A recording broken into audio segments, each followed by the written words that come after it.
తిరుపతి రేణిగుంట అంతర్జాతీయ విమానాశ్రయం old terminal main gate వద్ద ప్రీపెయిడ్ టాక్సీ నాయకుల ఆధ్వర్యంలో ఘనంగా మేడే వేడుకలు నిర్వహించారు.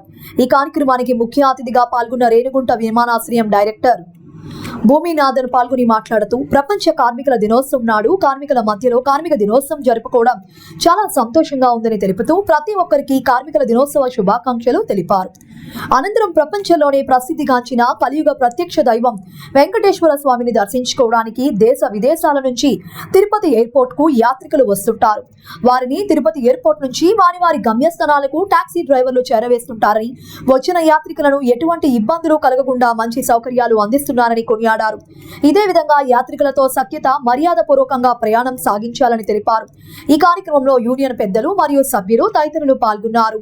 वहाँ जो देखिए हम 2 आदमी हैं, 4 आदमी हैं, आप इतने लोग हैं, हमें आपसे ही बहुत सारा चीज़ मिलता है और आपके कारण ही रन करता है मतलब एयरपोर्ट। फ्लाइट तो आएगी जाएगी, लेकिन उनके बाहर जाने का भी रास्ता होना चाहिए, आने का भी रास्ता होना चाहिए, और आप सभी के कोऑर्डिनेशन के कारण और आप लोग जो स्मूथ फंक्शन करते हैं उसके कारण हमारा जो काम है वो तो बहुत ही आसान हो जाता है।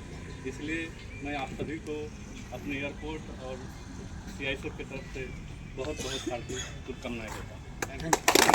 మీరు చేసిన పోరాటాన్ని గుర్తించడానికి జరిపే ఒక రోజు, కానీ ఈ ఒక్క రోజు మాత్రమే మీరు పోరాడతారని కాదు, ఈ ఒక్క రోజు మాత్రమే మీ కృషి ఉందని కాదు, సంవత్సరం అంతా ప్రతిరోజు ప్రతి క్షణం మీ కృషి ఎంతో ఉంటుంది.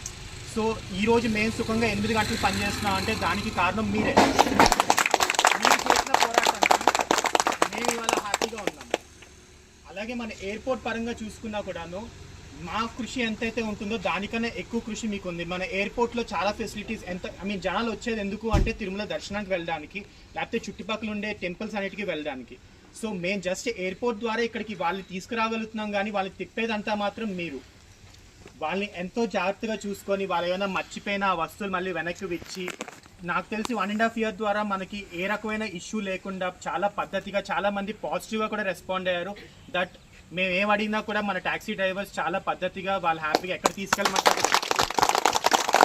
ఛార్జెస్ పరంగా కూడా చాలా పాజిటివ్గా ఉంటారు. కొంచెం ఏదైనా ఛార్జెస్ తగ్గించమని చెప్పినా కూడా తగ్గిస్తారు, ఏదైనా వెయిటింగ్ ఛార్జెస్ వద్దనుకున్నా ఇస్తారు. అలా మన ప్యాసింజర్స్ కోసం మీరు చాలా కష్టపడుతున్నారు. ఇలాగే మీ యొక్క కృషి ఎప్పుడూ ఉండాలని చెప్పి